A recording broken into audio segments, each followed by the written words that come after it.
Hello guys, in this video we are going to discuss the solution of the problem smallest number.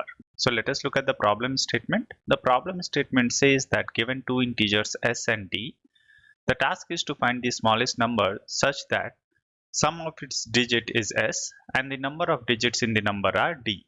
Return a string that is the smallest possible number. If it is not possible, then return -1.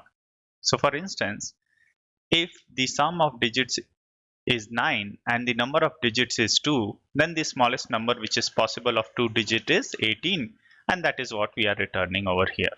So that's about the problem statement, folks. Now let us discuss the solution of this problem. So in order to discuss the solution of this problem, let us understand few concepts. So s is given to us, and s is essentially sum of digits, and d is given to us. This is number of digits. Now, if d is the number of digits, then we have d boxes with us. So what is the least possible number which is possible here? So in order to form the least number, all we have to do is we have to set this value as 1, and the remainder of the values we can set it as 0. And in this way we will be able to form our least number. Similarly, if we want to form a maximum number, so this is the maximum number, then the way we will be able to form the maximum number is by setting all the boxes to 9, and in this way we will be able to form the maximum number. Now with these least number and maximum number, let us compute the sum of digits. So for least number, the sum of digits is equals to 1 because all other boxes are 0 except the first box, because of which 1 plus 0 will gives us 1. Similarly, for maximum number, the sum of digits will be equals to, well, 9 plus 9 plus ... 9, and this will happen d times. So this is essentially equals to 9 times d, and in this way we will be able to get a range for least number and maximum number. So the first case we are able to establish from here is if s, which is the sum given to us, is less than 1, which is this number, or s is greater than 9 times d. Then in such case it is not possible to form a number, because of which we are just going to return -1. Because the least number which is possible is 1, and if the sum which is given to us is less than 1, similarly the maximum sum which is possible is 9 times d, and if x is greater than 9 times d, then in such case we are going to return -1. So now let us discuss for the remainder cases. So let us say s is given to us and d is given to us, and we want to compute x. And what is x? Well, x is the entry of the boxes. So what I'm trying to say over here is that x is what will be over here. Similarly, what will be over here is something which I'm denoting by x. Now, as it is very clear from here, is x should be less than or equals to 9, and x should be greater than or equals to 0. Because each of these entry in the boxes will contain a single digit, and the maximum number which is possible for a single digit is 9, and the least number which is possible for the single digit is 0. And this is for the cases when d is not equals to 1. D is the number of digits, right? So d is given to us and d is the number of digits.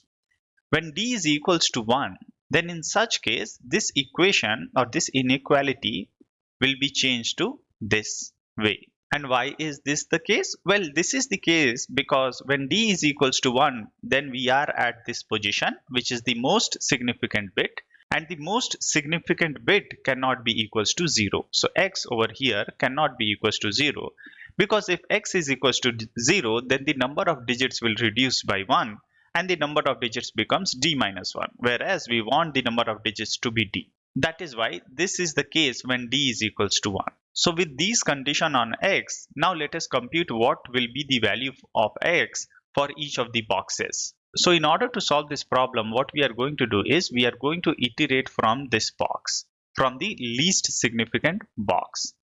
And we want to find out what should be the value of x over here. So in order to form a least number, MSB should be smallest and LSB can be largest. So this is the logic which we are going to apply in order to compute x. Now let us first form an equation for x.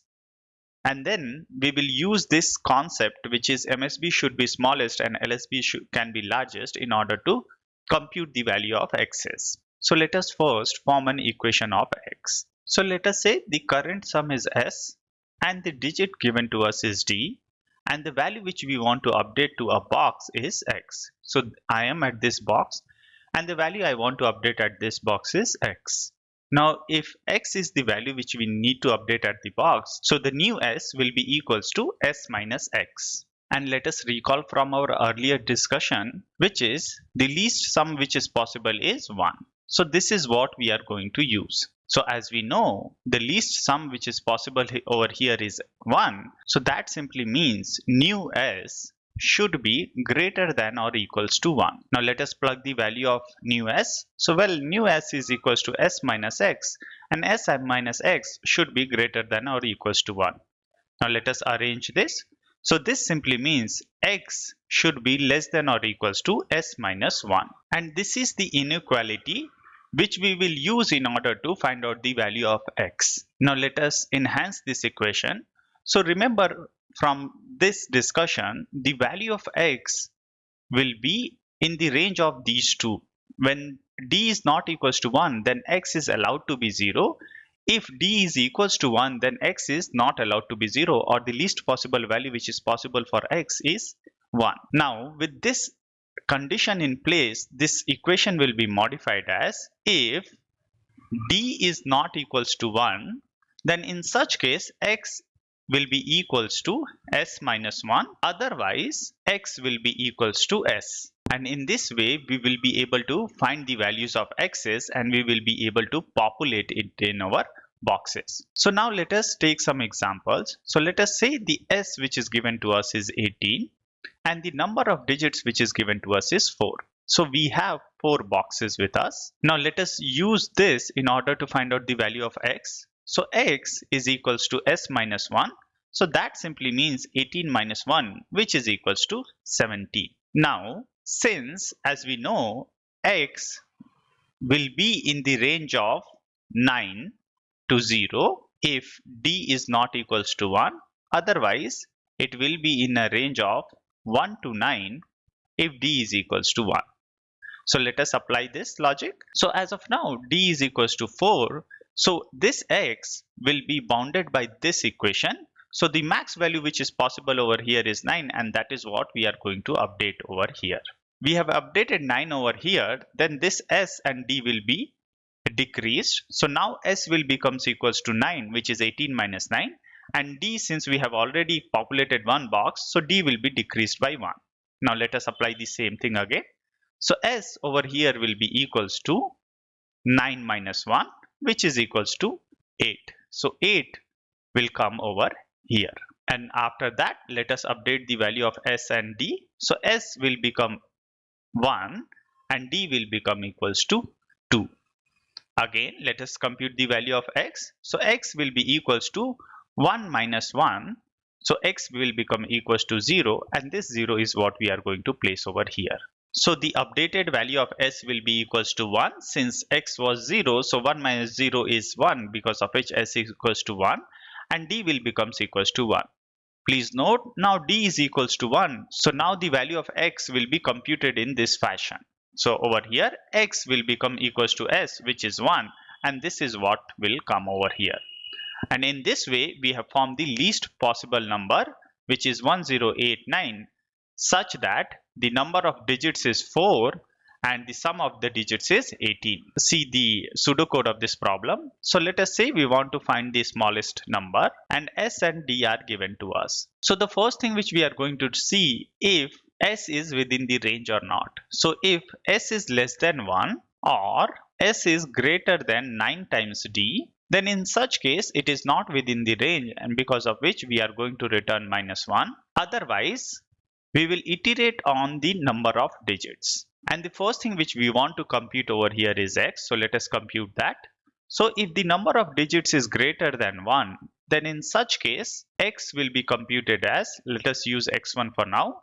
So x1 will be equals to s minus 1. Otherwise, x1 will be equals to s. And now it might be possible that x1 is greater than 9. So if x1 is greater than 9, then in such case, we will just go ahead and mark x equals to 9, else x equals to x1. And in this way, we will be able to compute our x. Once we have computed our x, then answer will be equals to string of x, this is plus the answer we have computed so far. Let us now update our s. So the new s will be s minus x and the number of digits will be reduced by 1. And towards the end, we are going to return answer. And in this way, we will be able to form the smallest number. So that's the pseudocode, folks. Now let us see how we have implemented this in Python and C++. So first, let us look at the Python implementation. So the first thing which we are computing is whether s is within the range or not. If it is outside the range, then we are returning -1. Otherwise, we have an answer variable. This I, we don't need it. So we have an answer variable with us, which will hold the answer, and we are iterating on the number of digits. Now, if the number of digits is greater than 1, then as per our equation, x1 will be equals to s minus 1. Otherwise, x1 will be equals to s. Similarly, it might be possible that x1 is greater than 9, in which case x will be equals to 9. Otherwise, x will be equals to x1. And then we are forming our answer. And then we are decrementing our s and d variables, and towards the end we are returning answer. So that's the Python code, folks. Now let us submit our solution. So our Python code got accepted. Now let us look at our C++ solution. So it is also the same, folks. So the first thing which we are computing is whether s is within the range or not. If it is outside the range, then we are returning -1. Otherwise, we have an answer variable with us and we are iterating on the number of digits. Then we are computing x1, which will be equals to s minus 1 or s, depending upon the value of d. If x1 is greater than 9, then we are updating x by 9. Otherwise, x become equals to x1. And then towards the end, I am forming my answer and decreasing my s and d variables. And then we are returning answer.